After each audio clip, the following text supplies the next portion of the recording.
Bonjour tout le monde. Midi, on va commencer. Je vois qu'il y a déjà pas mal de monde qui se sont joints à nous.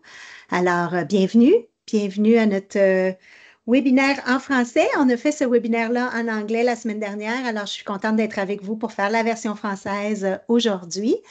Je vais partager avec vous mon écran pour qu'on puisse commencer avec les diapos. Un petit instant.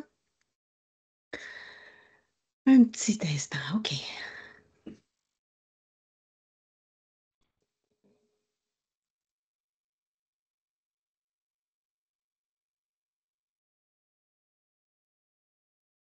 OK.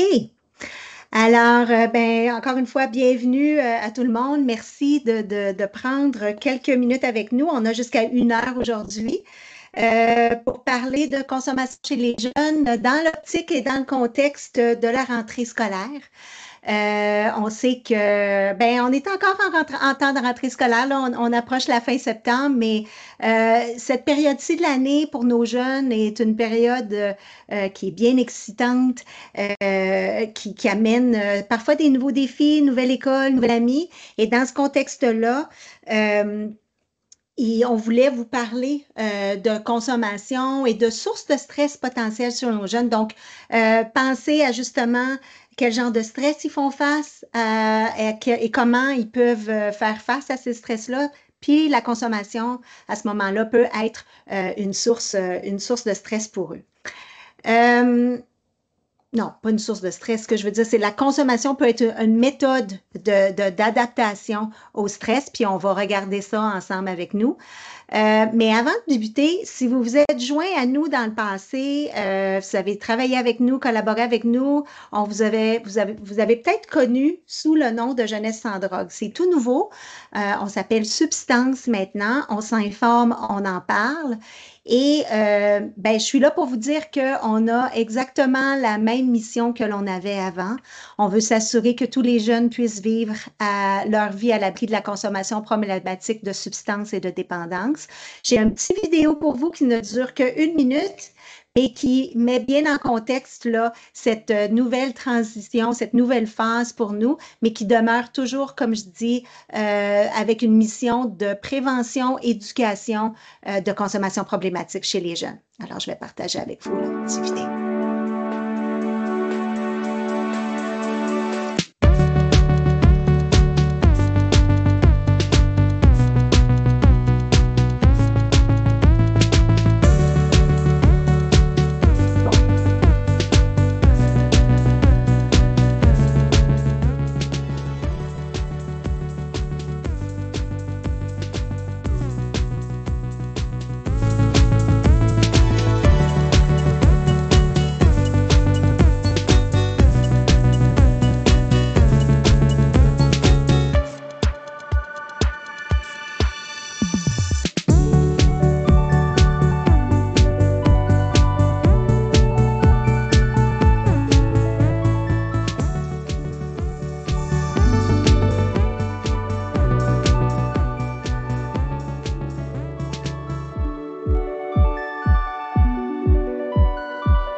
Alors voilà, chez Substance, nous adoptons une approche qui est sans jugement. Puis qu'on vise, c'est le bien-être physique et mental des jeunes, puis de réduire les risques liés à l'usage récréatif. C'est entre autres ce qu'on fait avec vous aujourd'hui. Et ce qu'on préconise comme approche, c'est que les parents et les adultes sont au cœur de notre prévention. Ce qu'on veut, c'est les sensibiliser, puis de donner des outils pour qu'on puisse avoir des conversations informées avec nos jeunes et les aider à faire des choix là, sains pour leur santé mentale et physique. Donc, on est encore dans le même contexte, on a juste un nouveau nom, une nouvelle approche, une nouvelle identité, puis je suis contente de partager ça avec vous aujourd'hui. Puis aujourd'hui aussi, ce webinaire-là, il s'inscrit dans une campagne qu'on a fait, entre autres avec un emphase la semaine dernière sur prévenir, ça commence à la maison. On vide, on verrouille, on retourne, en collaboration avec les pharmacies Rexall et l'Association pour la récupération de produits de santé. Donc, la semaine dernière, on était en pharmacie et on encourageait les gens à faire le ménage de leur pharmacie à la maison pour pouvoir retourner en pharmacie tout médicament qui était inutilisé ou périmé, dans une optique, encore une fois, de faire de la prévention, de ne pas rendre accessibles des médicaments, que ce soit des médicaments sur ordonnance ou en vente libre, pour que ce soit utilisé à des fins récréatives. Et sur ce, ben, on a la chance d'avoir avec nous aujourd'hui le président de Rexall, qui, je pense, va partager avec vous un petit mot de bienvenue. Alors, Nick, parce que j'ai un beau vidéo de toi, Nick. Et Nick, je dois le dire aussi, siège sur notre conseil d'administration. On est bien chanceux de l'avoir, mais je pense qu'on a la version live. Donc, Nick, si tu veux mettre ton micro et ta caméra, je t'invite à dire quelques mots si tu es prêt.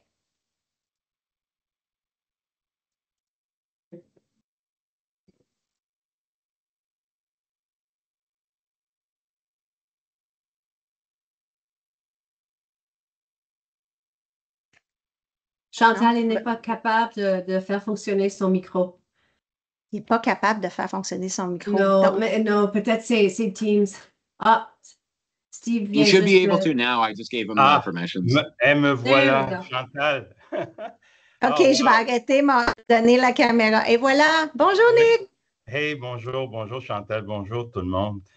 Chantal, merci pour cette présentation. En tout cas, bonjour à vous tous et merci d'être avec nous aujourd'hui. C'est un véritable honneur pour moi de représenter Rexall et d'agir comme commanditaire principal de cette conversation tellement importante. Puis vous allez le voir, c'est vraiment très intéressant, inspirante. Comme plusieurs le savent, la rentrée scolaire est une période de transition, comme Chantal était en train de le décrire. Pour les enfants, les adolescents et les familles, cela s'avère une période qui se veut excitante, mais qui présente aussi son lot de stress et d'incertitude. En tant que pharmacie de confiance au sein des collectivités, l'engagement constant de Rexall est de soutenir la santé et le bien-être des familles dans des moments comme celui-ci, alors que le soutien nécessaire et des gestes fort simples, peuvent faire toute la différence. La semaine dernière, nous étions fiers de collaborer avec des partenaires tels que Substance, l'Association pour les récupérations de produits santé, ainsi que les services de police de certaines collectivités afin d'être l'hôte d'événements d'information sur les pratiques sécuritaires entourant les médicaments, l'utilisation des trousses de naloxone et d'autres ressources qui permettent aux familles d'agir de façon proactive. Nous sommes tous aussi fiers de poursuivre notre partenariat avec Substance, particulièrement à ce moment charnière. Et puis pour moi, c'est vraiment une fierté. Je siège au niveau du conseil d'administration, comme Chantal vient de le décrire. Et c'est vraiment inspirant présentement. Leur travail et notre travail offre aux parents, aux enseignants, aux intervenants les outils nécessaires pour aider, honnêtement, les enseignants, les intervenants, pour guider les jeunes dans leur parcours face aux défis liés au stress, à l'anxiété, aux pressions entourant la consommation de substances, des conversations qui ne sont jamais faciles, hein, mais tellement nécessaires. Donc, au nom de Rexall, je tiens à vous remercier de votre présence aujourd'hui. J'espère que vous trouverez cette session informative et inspirante, alors que tous ensemble, nous continuons à soutenir le bien-être et la résilience des jeunes au sein de nos collectivités. Et sur ça, Chantal, je te remets la parole. Merci encore une autre fois pour cet événement. C'est tellement important, puis en tout cas inspirant. Vous allez le voir, tout le monde. Merci, Nick. Je me permets aussi de dire que Substance n'est pas subventionnée par des fonds publics. Substance a la chance de vivre parce qu'on fait des partenariats. C'est un effort collectif de société, mais avec des partenariats avec des corporations, des organisations qui croient en notre mission, comme Rexall. Et Nick, qui est un très bon allié pour nous, puis qui est un membre très actif de notre CA. Alors, je te remercie encore. Et Nick est très humble, mais il a un parcours assez impressionnant. Puis, il est occupé comme président de Rexall à l'échelle nationale, mais il prend le temps d'être avec nous aujourd'hui. Alors, merci de ta présence aujourd'hui, Nick. OK, on continue. Je vais retourner à ma présentation. Donnez-moi 2 petites minutes pour que je change d'écran.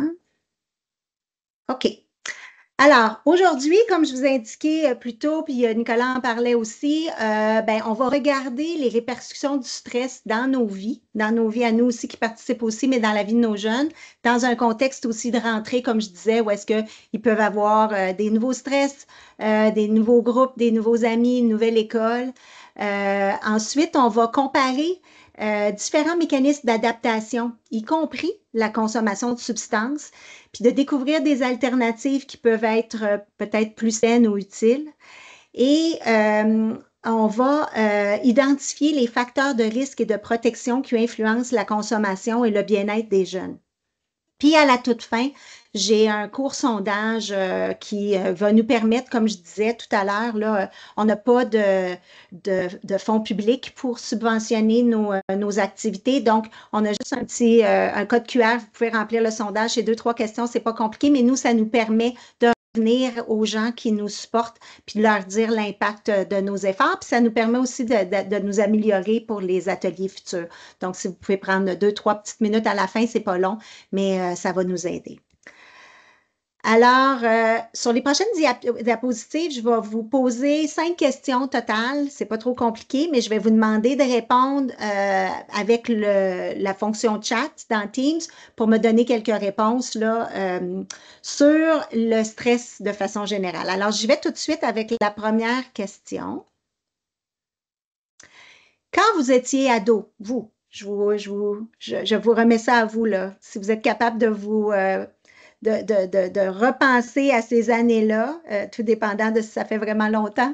Mais quand vous étiez ado, quelles étaient vos sources de stress? Puis, comme je vous dis, si vous pouviez répondre dans le chat, ça rendrait ma vie plus facile pour voir vos réponses. Alors, quel genre de trucs? Parents, oui, parents, c'était une source de stress ado, je vois ça. Les performances scolaires, école, amis, amitié et amour. Je vois des réponses qui rentrent. Je vais vous donner encore juste 2 petites minutes pour répondre. Performance scolaire, famille, amour, amitié, parents. École, famille. Alors, mais pour être honnête, cette question-là amène souvent plein de réponses différentes, puis c'est normal parce que le stress puis l'anxiété peut devenir de toutes les sources.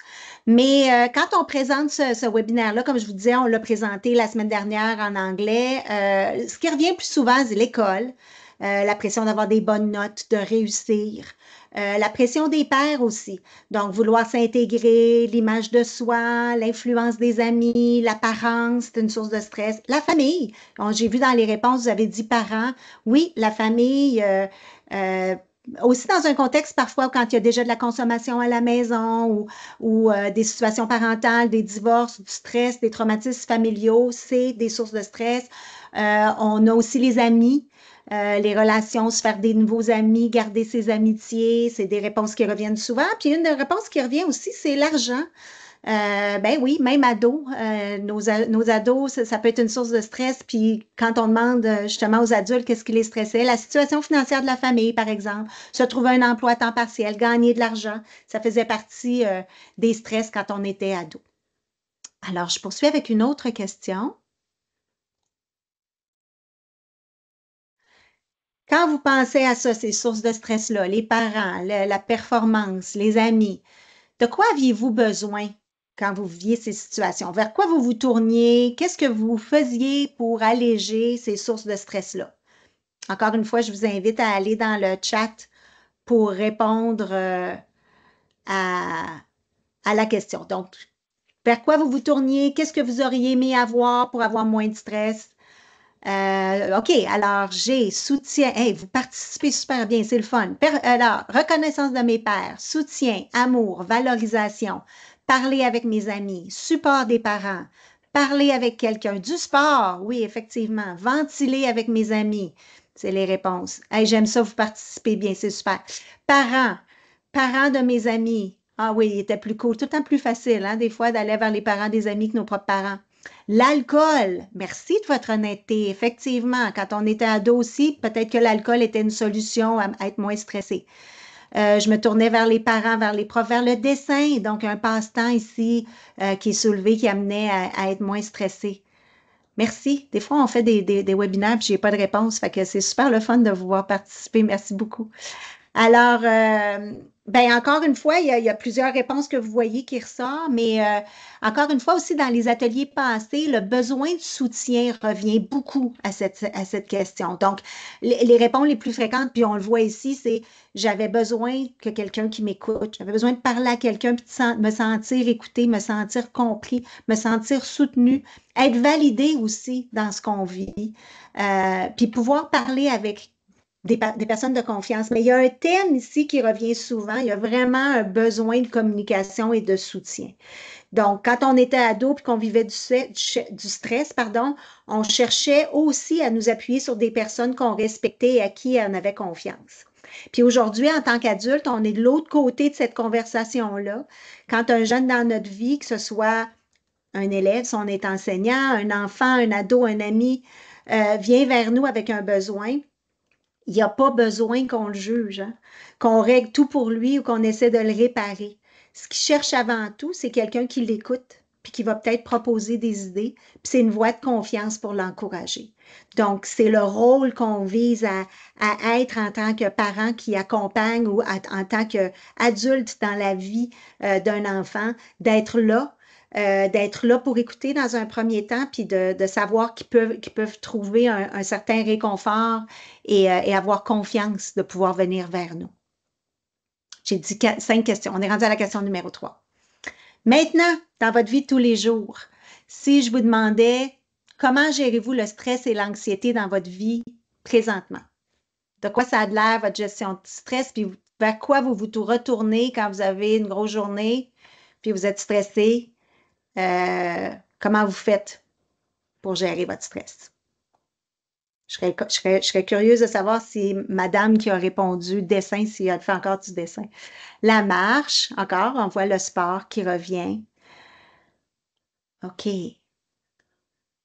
OK, attendez, là, j'essaie OK, alors j'ai la marche, j'ai parlé avec mes proches, le dessin qui revient.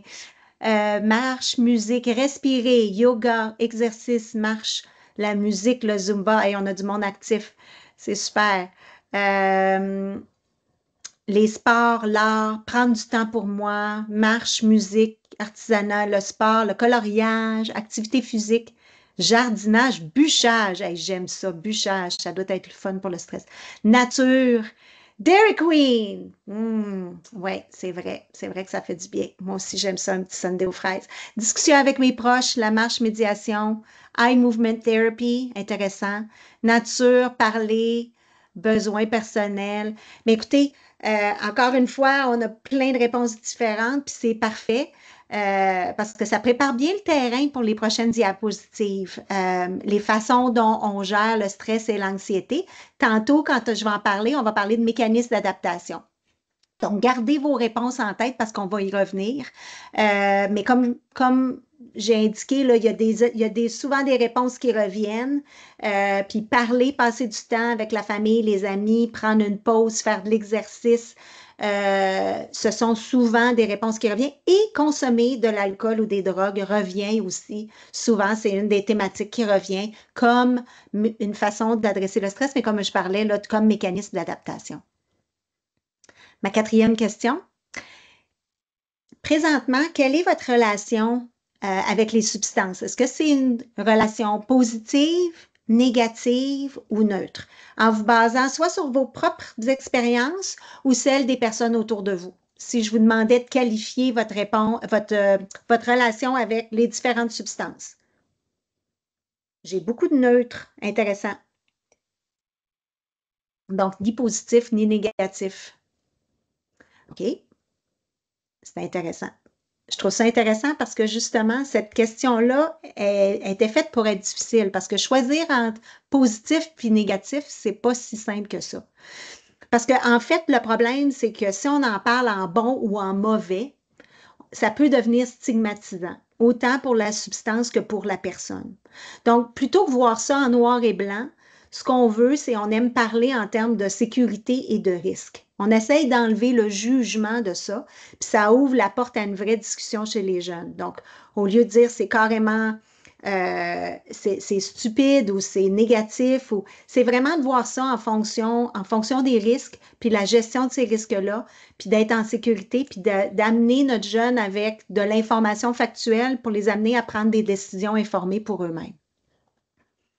Et ma dernière question, selon vous, je vous ai parlé de ça au début par rapport à notre mission. On veut prévenir l'usage, la consommation problématique. De quoi ça a l'air, ça, la consommation à risque ou problématique des substances? Comment on sait que c'est une consommation problématique? À quoi on fait référence? C'est ma dernière question dans le chat, s'il vous plaît.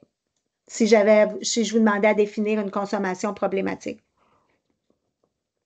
Lorsque ça impacte les sphères de la vie, lorsque des changements de comportement, lorsque des pertes de contrôle, intéressant, affectent vie scolaire, familiale, conséquences dans la vie, quand une personne ne peut pas gérer leurs affaires, une question de contrôle, hein? Impact négatif sur la vie. Donc, on reçoit toutes sortes de réponses, mais je vois beaucoup là, lorsque ça devient nécessaire, lorsque ça a un impact. Certains disent que ça devient un problème quand quelqu'un consomme tous les jours ou quand ça commence à coûter trop cher aussi. Puis quand ça nuit aux relations ou même quand ça nous mène à l'hôpital, par exemple. Mais en fait, toute consommation n'est pas problématique, mais toute consommation peut le devenir. Puis on vise toujours à substance, à vraiment ne pas être alarmiste, puis ne pas créer de peur, où est-ce qu'il n'y en a pas, mais d'être à l'affût des signes. Donc, c'est quoi les signes à surveiller, justement? Puis on va en parler plus tard aussi de facteurs de risque, etc. Mais les signes à surveiller quand on parle de consommation problématique, c'est justement quand on dépense trop, quand tout à coup, ça ne fait plus partie de notre budget, puis on a moins de contrôle. Perte de contrôle, justement, c'est une des réponses dans le chat présentement. Quand on prend plus de risques aussi, quand on développe une tolérance ou un sevrage, quand on néglige ses responsabilités, parce qu'on parlait justement de quand ça a un impact sur notre vie. Puis surtout, honnêtement, quand on commence à utiliser les substances comme principal moyen de gérer son stress. Donc, tout à l'heure, on disait c'est quoi les moyens? Fait qu'il y a toutes sortes de moyens. On parlait de sport, on parlait de méditation, mais on a parlé d'alcool aussi. Mais quand tout à coup, la seule option vers laquelle on se retourne pour gérer notre stress devient les substances, là, on sait qu'il peut avoir une consommation problématique. Puis c'est là-dessus qu'on va mettre notre concentration aujourd'hui, notre emphase aujourd'hui.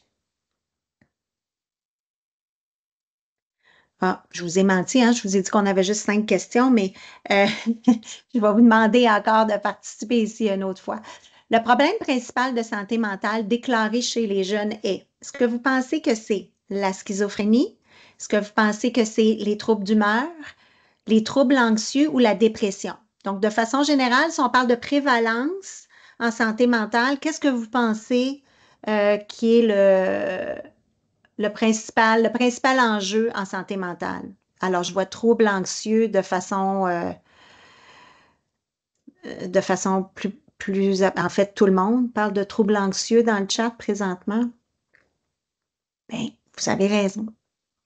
C'est les troubles anxieux chez les jeunes. C'est sûr que l'anxiété, c'est normal, puis chacun à un moment donné dans notre vie, dans notre journée même, on va vivre de l'anxiété.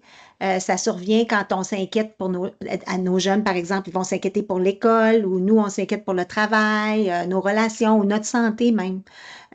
Puis comment ça se manifeste? Ben, on peut être agité, il peut avoir de la tension, on peut être fatigué, on peut avoir même des étourdissements, des accélérations du cœur. On peut aussi avoir du mal à se concentrer, on peut être irritable.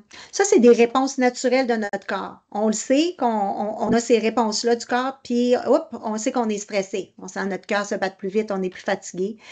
Mais tout à coup, lorsque l'inquiétude devient excessive, puis qu'elle dure plus que 6 mois, même pour les petites choses, c'est là habituellement qu'on va parler d'un trouble anxieux généralisé. Ça dépasse la réaction normale, puis ça vient à nuire à notre quotidien. Et c'est là, à ce moment-là, qu'on parle d'un trouble anxieux. Et comme je vous disais auparavant, c'est l'enjeu qui est le plus présent présentement chez nos jeunes, selon différentes, l'Association canadienne pour la santé mentale, entre autres, a des études qui démontrent ça. Donc, au cœur de la dernière décennie, on a constaté une augmentation des problèmes d'anxiété signalés. Statistique Canada a indiqué que le nombre de Canadiens atteints de troubles d'anxiété généralisée a doublé entre 2012 et 2022. Durant la même période, la prévalence chez les femmes a triplé. En 2023, l'Organisation mondiale de la santé a rapporté que 4% de la population mondiale souffre d'un trouble anxieux et que ces troubles augmentent le risque de dépression, de troubles liés à la consommation de substances et les risques de pensée de comportements suicidaires. Puis pour nos jeunes de moins de 25 ans, ils sont particulièrement vulnérables aux problèmes de santé mentale. Le Centre de toxicomanie et de santé mentale rapporte qu'entre 15 et 25% des jeunes Canadiens éprouvent au moins un problème de santé mentale avant d'atteindre l'âge de 19 ans.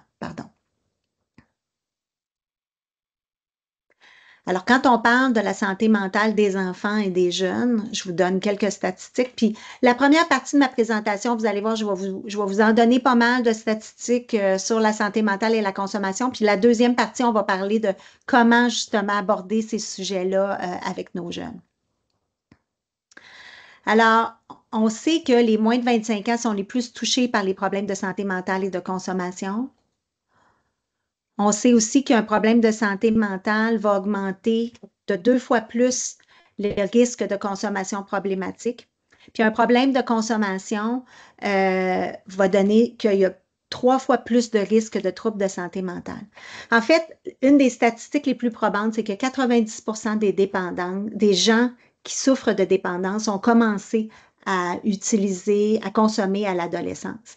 Puis, on en parle souvent, la pandémie a aggravé la situation. À ce moment-là, seulement 1 jeune sur 4 se sentait en excellente santé mentale. Donc, les troubles de santé mentale et de consommation de substances s'alimentent mutuellement. On le sait qu'il y a une corrélation entre les deux. Plus de 1 jeune sur 5 avec un problème de santé mentale a aussi un problème de consommation. Donc, ce qu'on s'avise à faire, c'est d'intervenir tôt, de sensibiliser et de soutenir les jeunes parce qu'on sait que c'est un âge particulièrement vulnérable.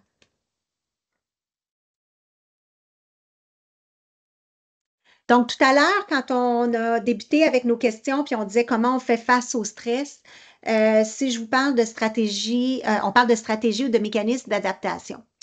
On regardait tout à l'heure les différents gestes qu'on peut poser pour faire face à ça. C'est vraiment, justement, qu'est-ce qu'on fait du côté pour essayer de pallier à des problèmes physiques qu'on va réagir ou des problèmes même mentaux pour faire face à ça. Il y a des stratégies qui peuvent être comportementales, cognitives, émotionnelles, actives. Il y a différentes façons qu'on peut faire, soit pour changer notre perception par rapport à une situation, soit pour aller vers des activités qui sont mentalement stimulantes, qui vont nous aider à justement faire face à ce stress-là. L'idée, c'est de se changer notre état émotionnel de négatif à positif. Ou il y a des stratégies actives, comme on disait tout à l'heure avec des sports, etc. Mais c'est vraiment de faire face directement à ce qui cause notre stress et qu'on essaie d'aller vers le mieux, dans le fond. Les stratégies d'adaptation, c'est une réponse normale au sentiment d'être dépassé. Comment on fait pour se sortir de là?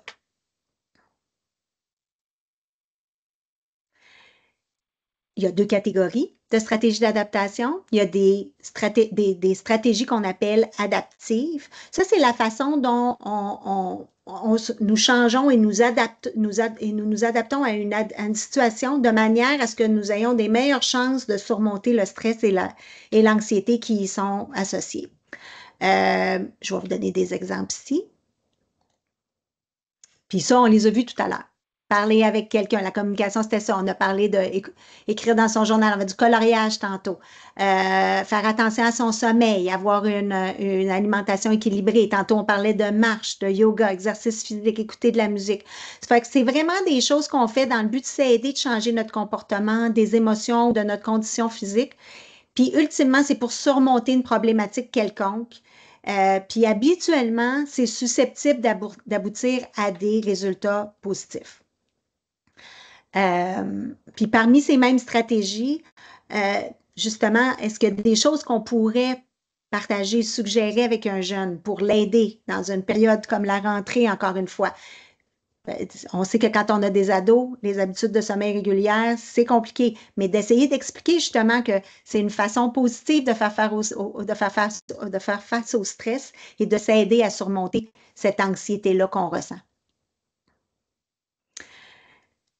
Je vous parlais de 2 catégories, adaptées et des stratégies inadaptées. Donc, les exemples de ça, agression, isolation, évitement, obsession, boulimie et consommation de substances.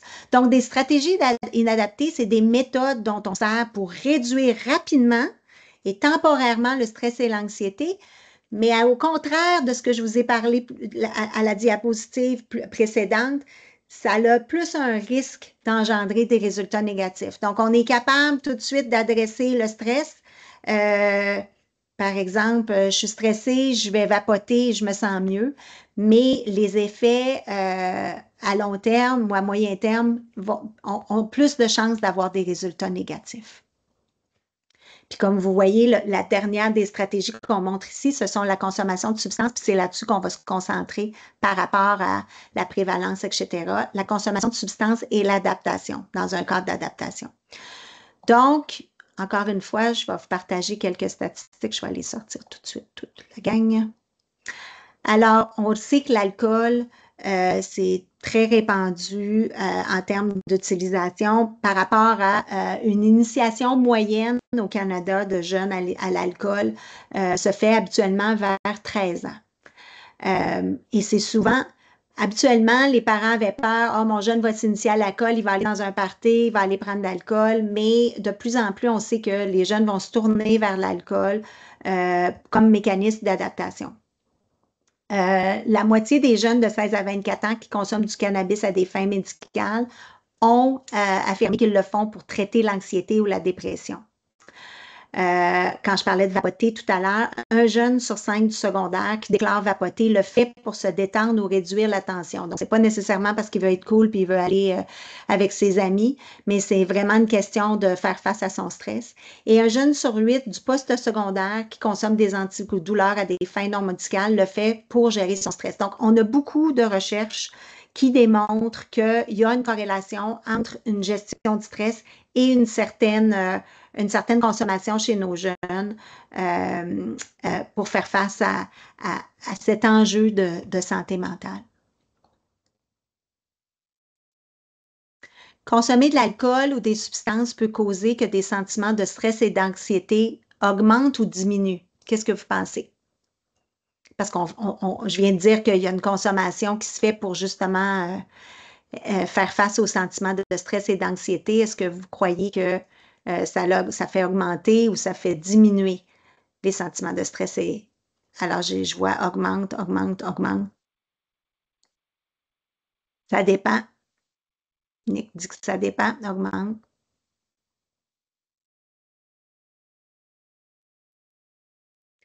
Écoutez, diminue temporairement sous l'effet, mais ensuite augmente. Voilà. Merci, Gaëtan. La réponse, en fait, c'est à la fois augmenter et diminuer. Hein? Les substances sont souvent utilisées comme mécanisme d'adaptation, comme je disais. Elle peut modifier l'état d'esprit d'une personne pour se sentir détendue, même euphorique. Puis par conséquent, elle va être moins stressée ou anxieuse. Cependant, tout dépendant de la dose, tout dépendant de la fréquence, on sait que ces sentiments-là peuvent également contribuer à augmenter le stress ou l'anxiété pour différentes raisons. Donc, à court terme, oui, ça peut vraiment aider. On ne peut pas nier le fait que ça peut aider au stress ou à l'angoisse, mais à moyen ou à long terme, ça peut avoir l'effet contraire, ça peut augmenter le stress et l'anxiété. On n'a qu'à penser à quelqu'un qui souffre d'une dépendance avec le vapotage. Au début, ça peut justement aider à gérer son stress, mais tout à coup, quand on n'est pas capable de vapoter, ben là, ça peut augmenter le stress.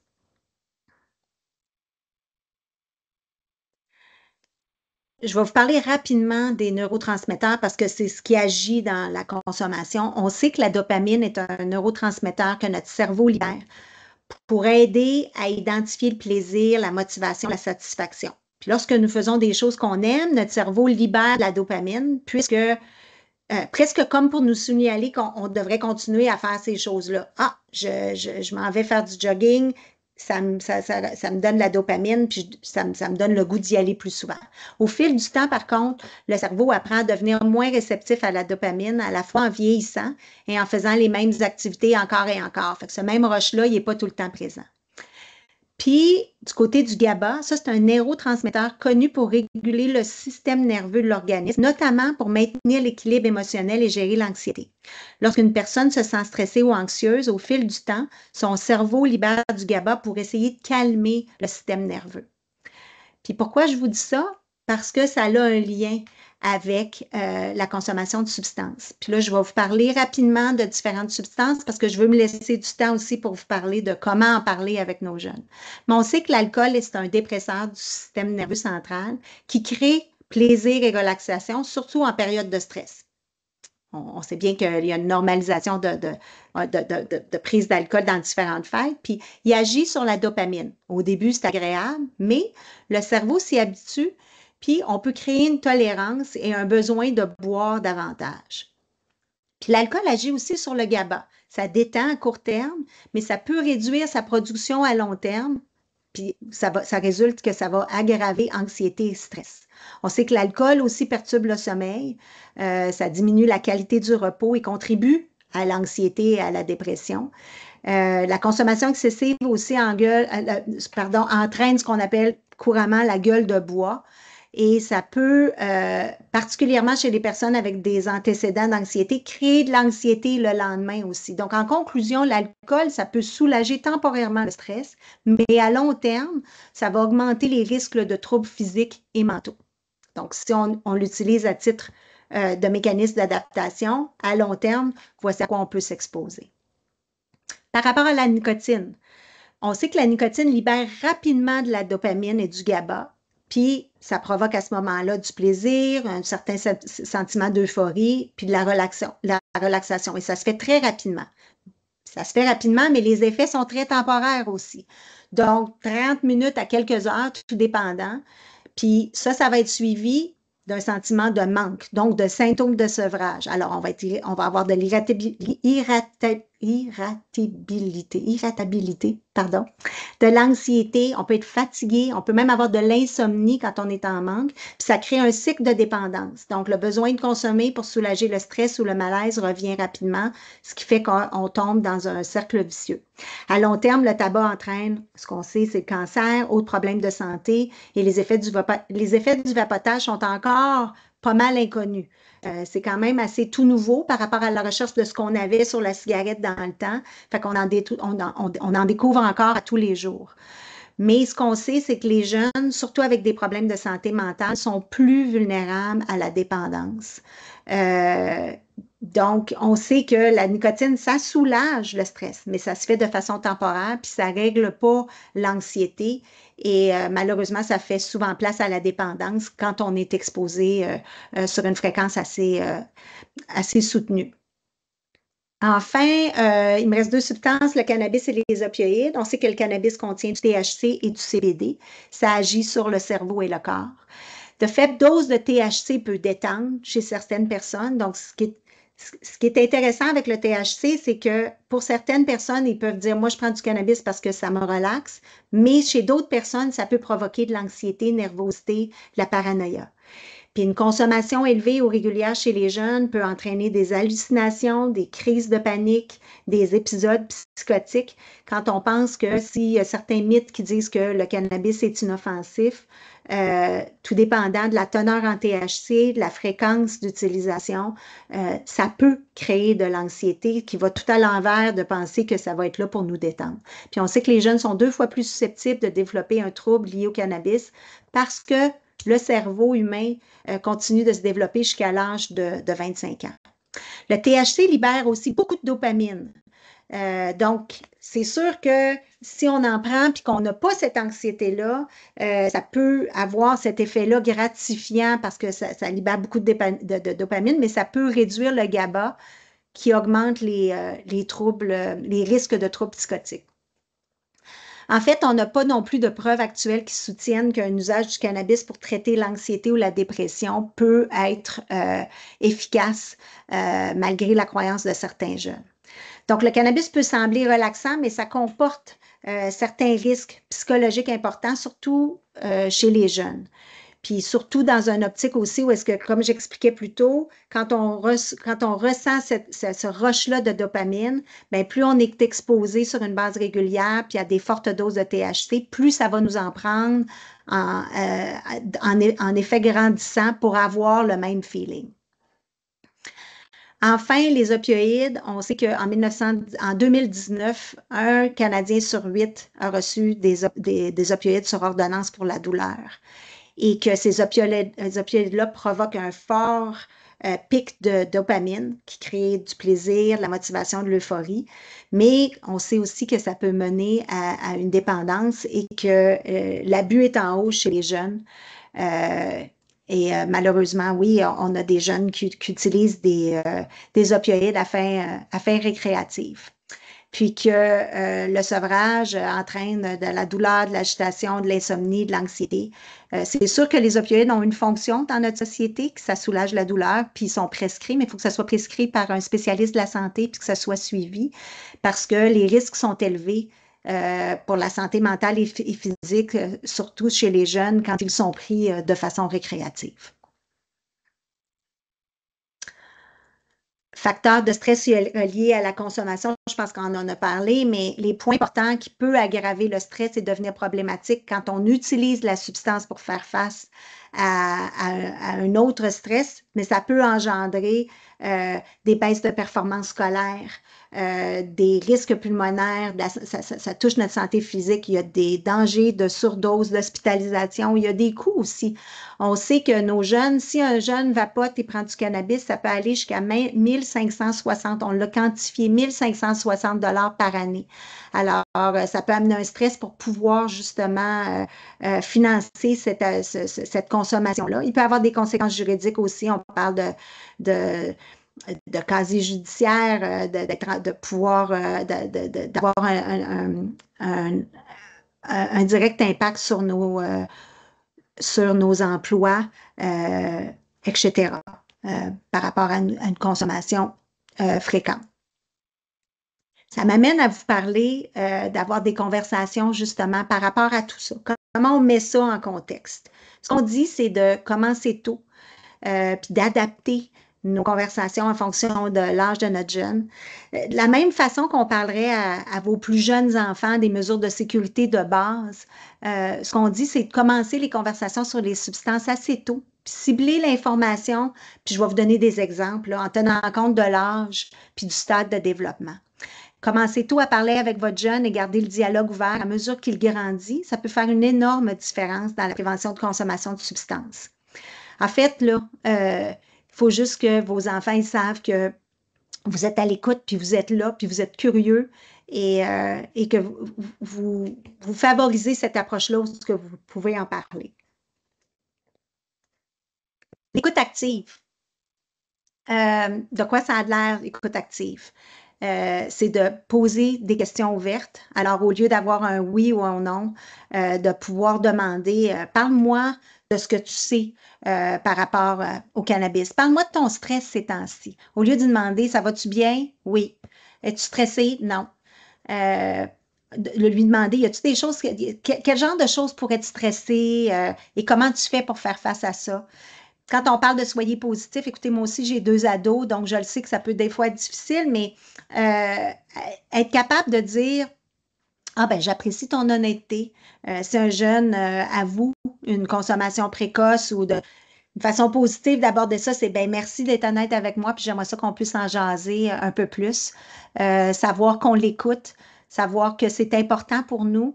Résumer, poser des questions, donc de dire, donc si j'entends bien, ça te stresse d'aller à l'école avec un nouveau groupe d'amis, puis il y a des pressions pour toi, puis tu ne sais pas trop comment réagir à ça. quand on dit de demander la permission, c'est de pouvoir dire, écoute, pour moi, ça serait important. J'étais allée à un atelier aujourd'hui, il parlait de consommation, il parlait de gestion du stress avec, mettons, une prise d'alcool, puis j'aimerais ça pouvoir t'en parler. Est-ce que c'est un bon moment?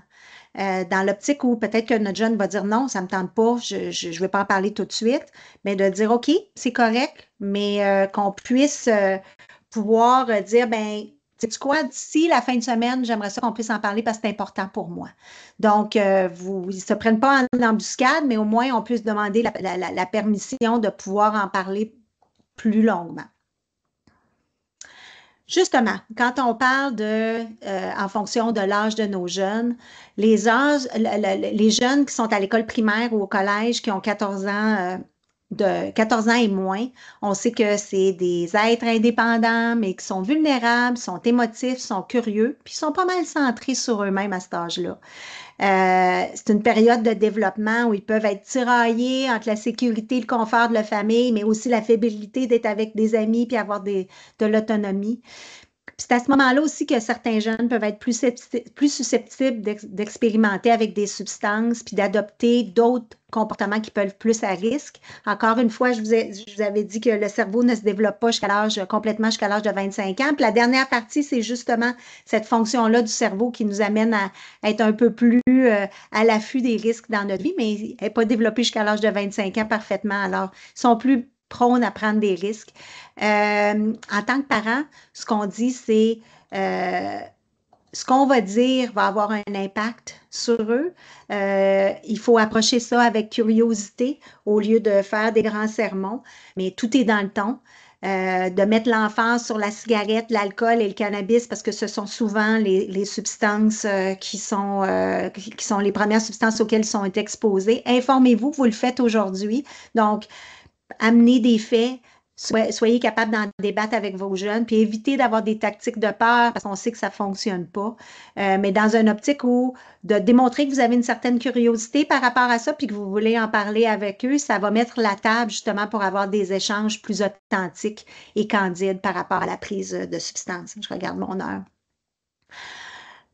Nos jeunes du secondaire, ben là, ils sont sociables, c'est sûr qu'ils sont émotifs, mais ils sont plus défiants. Ils aiment ça pouvoir affirmer leur individualité, leur autonomie. Ce sont des êtres passionnés, justement, ils sont plus indépendants. Ce qu'on dit, c'est essayer de choisir un moment où vous faites une activité où est-ce que c'est plus propice à avoir des conversations, encore dans l'optique de essayer de demander la permission puis de dire moi, j'aimerais ça pouvoir en parler avec toi. Il ne faut pas être alarmiste, mais il faut choisir un moment opportun. Faites la connaissance de leurs amis, posez-leur des questions sur ce qui se passe dans leur vie, avec qui ils se tiennent ces temps-ci. Puis apprenez ce que vous devez faire en cas de surdose aussi, c'est important.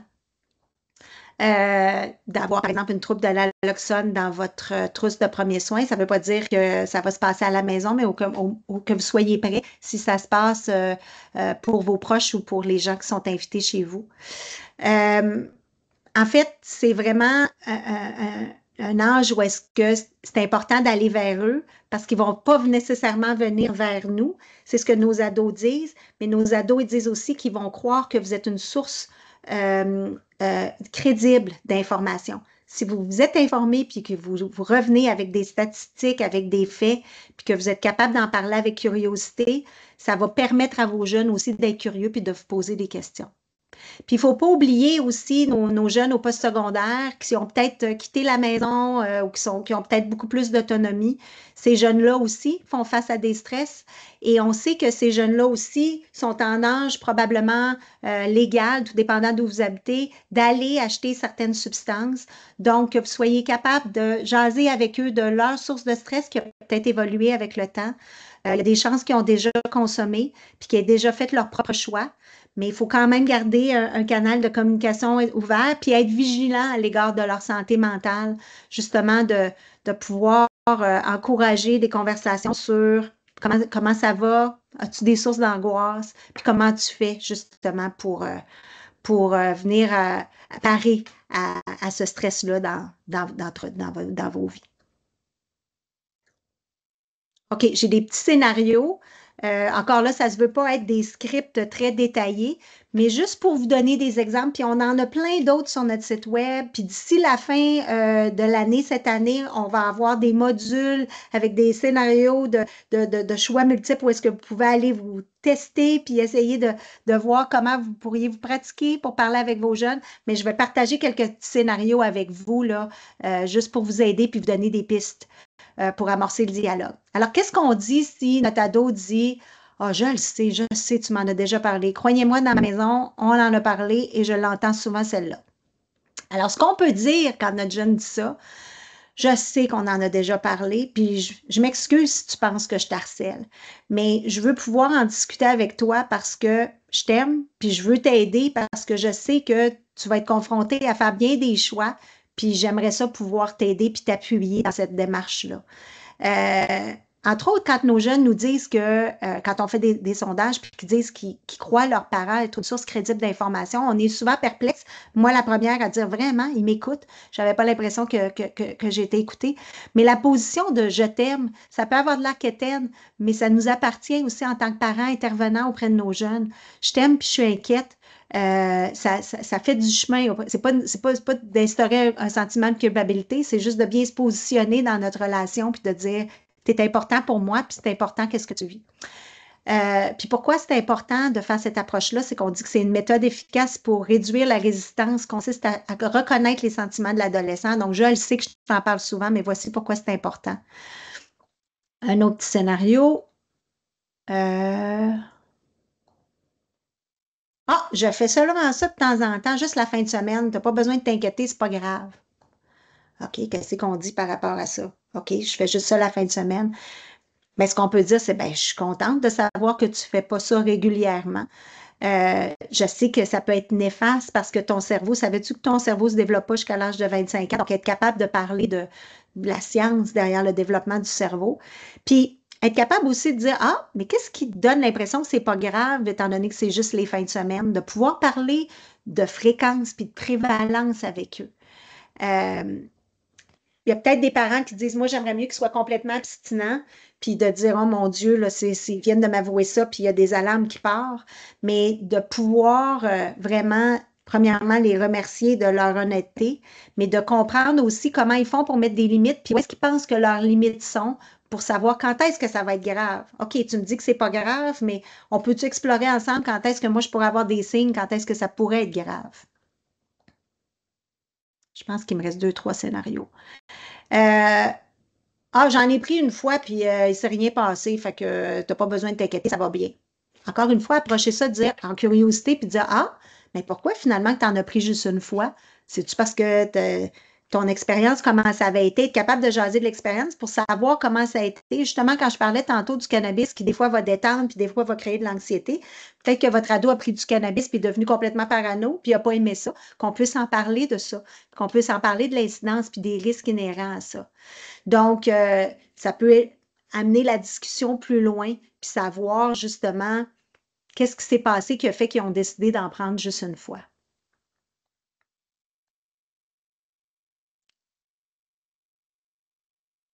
Ah ben oui, vous voulez en parler, puis votre ado, il ne se passe rien. Il dit rien. On fait face à un mur. Alors, peut-être l'amener à ne pas parler de sa propre consommation, mais de dire, d'amener à qu'est-ce que tu entends à l'école? Qu'est-ce qui parle? Qu'est-ce que tu vois?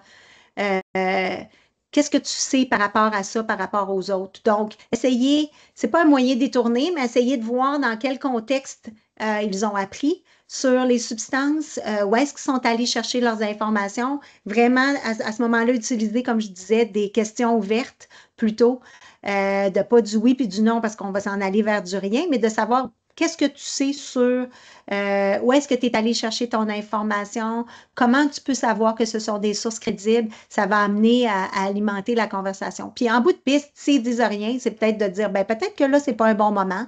Je comprends. Encore une fois, comme je disais tout à l'heure, c'est important pour moi d'en parler. Fait que d'ici la fin de semaine, tu choisiras un moment, mais on en parlera à ce moment-là. Puis mon dernier scénario, ben toi, tu en as fumé quand tu étais jeune, fait que je vois pas pourquoi que moi, j'aurais pas le droit d'en fumer. Ou, tu sais, de quel droit tu juges que moi, j'en prends si toi, t'en as pris? Ça, c'est un peu plus touché. Donc, comment on fait pour approcher ça? Ben, on peut dire que, ben moi, quand j'en ai consommé, ça m'a montré que justement, il y a différentes personnes qui vont être affectées de différentes façons. Puis si toi, tu choisis d'en consommer, il est important que tu tiennes compte des effets sur ta santé, ta sécurité, la fréquence de ta consommation. J'aimerais ça qu'on puisse parler justement des circonstances, des risques. Euh, Puis peut-être qu'à ce moment-là, vous pouvez profiter du fait que vous pouvez souligner certaines expériences négatives que peut-être vous ou que vous avez vues, puis ou des conséquences qui s'est passées que vous aimeriez ne pas avoir vécues. Faire un partage justement de ouais, moi j'ai fumé, mais voici ce que j'ai vu aussi qui s'est passé par rapport à ça. C'est une question encore là, de ne pas être alarmiste puis de dramatiser, mais de ne pas aussi normaliser pour dire, ben oui, tout le monde le fait, puis c'est bien normal, puis etc. Puis ça m'amène à parler aussi de, peut-être qu'il y a certains d'entre vous aujourd'hui qui consomment eux autres mêmes. Il faut comprendre que nos ados, ils nous observent. Hein? Alors, ça peut les amener à parler de votre consommation, puis ça peut vous amener à vous poser des questions sur le pourquoi de votre consommation. Surtout dans un contexte où on est stressé, puis automatiquement, on va se verser un verre de vin. Être capable de le dire, ça, être capable d'être assez vulnérable envers notre jeune pour dire, ben oui, je remarque que dernièrement, j'ai peut-être augmenté ma consommation de vin parce que je suis super stressée, puis tu m'amènes à réfléchir. Qu'on soit capable de se mettre vulnérable face à nos jeunes pour, en retour, leur permettre à eux aussi d'être vulnérables. Puis je vous invite, si tout à coup, vous vous posez des questions sur votre propre consommation, ben n'hésitez pas à aller chercher de l'aide parce que justement, nos ados nous observent. Donc, si vous êtes capable de vous aller chercher de l'aide, ça leur envoie le signal aussi qu'eux aussi, ils peuvent aller chercher de l'aide. Puis un dernier mot là-dessus, c'est si vous n'êtes pas à l'aise de parler de votre consommation, ben peut-être aussi c'est une occasion de tourner la conversation vers lui puis de lui demander comment ma consommation t'affecte-t-elle? Je te demande parce que c'est important ce que tu ressens, puis j'aimerais ça qu'on puisse en parler. Puis comment le fait de savoir que je consomme peut influencer toi-même ta propre consommation? Être capable de tourner ça pour comprendre l'impact de notre consommation envers les jeunes. Là, je sais qu'il nous manque un peu il me reste 3 minutes. Donc, je vais aller rapidement sur les facteurs de risque et de protection parce que c'est important. Il faut comprendre que les facteurs de risque, si vous voyez des facteurs de risque qui sont ici, ça ne veut pas nécessairement dire que tout à coup, il va y avoir une consommation problématique. Ce ne sont que des signes à surveiller pour savoir que ces facteurs de risque-là peuvent augmenter les risques d'une consommation problématique chez nos jeunes. Donc, des antécédents d'abus ou de traumatisme, des problèmes de santé mentale, s'il y a une faible surveillance parentale, s'il y a des antécédents familiaux de consommation et de substances, si tout à coup l'orientation sexuelle ou l'identité de genre est remise en question ou si les enfants se sentent discriminés par rapport à ça, on sait qu'il peut avoir un lien avec une consommation problématique. S'il y a un manque de lien par rapport à la collectivité, à l'école, si les jeunes ne se sentent pas inclus ou s'ils ont de la difficulté avec leur rendement scolaire, ce sont tous des signes qui peuvent démontrer que ça peut résulter à une consommation problématique, mais ce ne sont que des signes à surveiller.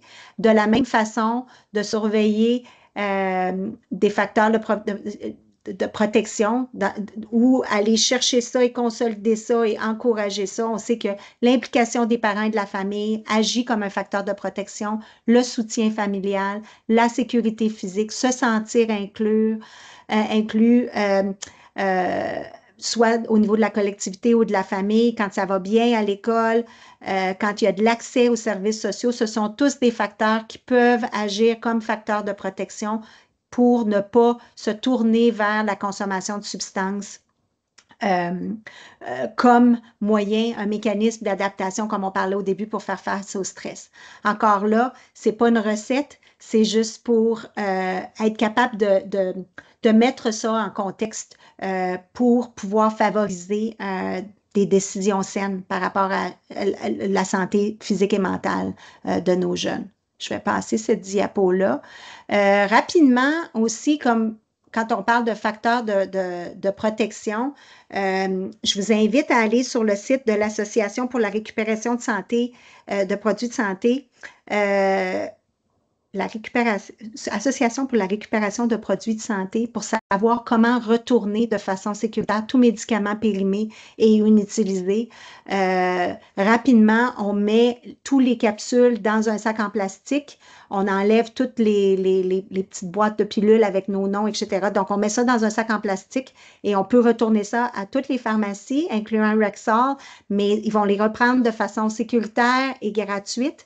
Tous les onguents, tous les crèmes, on les laisse dans les contenants d'origine, mais on enlève nos données personnelles, puis on retourne ça à la pharmacie. Dans l'optique encore, quand on parle de facteurs de protection, de diminuer l'accès, puis de s'assurer que nos jeunes sont protégés. Puis on en parle aussi, on parle des risques inhérents de prendre des médicaments qui ne sont pas prescrits pour nous et des risques que ça comporte. Alors, il est 1h. Je vais finir avec, je peux rester ici, ça me fait plaisir, s'il y a des questions, mais je sais qu'on avait dit qu'on avait 1h, donc ça termine la présentation formelle. Je vous invite à aller sur notre site web pour avoir plein d'informations. Je vous invite aussi à scanner ici là, le code QR pour répondre à 3-4 questions pour nous aider dans nos ateliers futurs. Mais si vous voulez des conseils puis du soutien, on a une ligne de clavardage, on a une ligne téléphonique avec du soutien 24 heures sur 24, 7 jours sur 7, avec l'aide de TELUS Santé. Vous pouvez avoir de l'aide directement là, mais il y a plein d'informations sur notre site. Allez-y avec vos jeunes aussi, vous allez pouvoir consulter l'information. Écoutez, j'ai peut-être rushé un petit peu les dernières diapos, mais c'est important que je passe à travers tout ça avec vous. On est très passionnés par ce qu'on fait, donc j'espère que j'ai été capable de communiquer cette passion-là avec vous et j'espère que je vous ai incité à amorcer des conversations et de continuer à avoir des conversations avec notre jeune. Vous êtes des éléments tellement importants dans la prévention de consommation problématique. On se fie sur vous et ben, c'est ça. Alors, je vais terminer maintenant. Mais je vous invite, si vous avez des questions, à les mettre dans le chat, puis je vais rester un peu s'il y a quoi que ce soit. Merci beaucoup.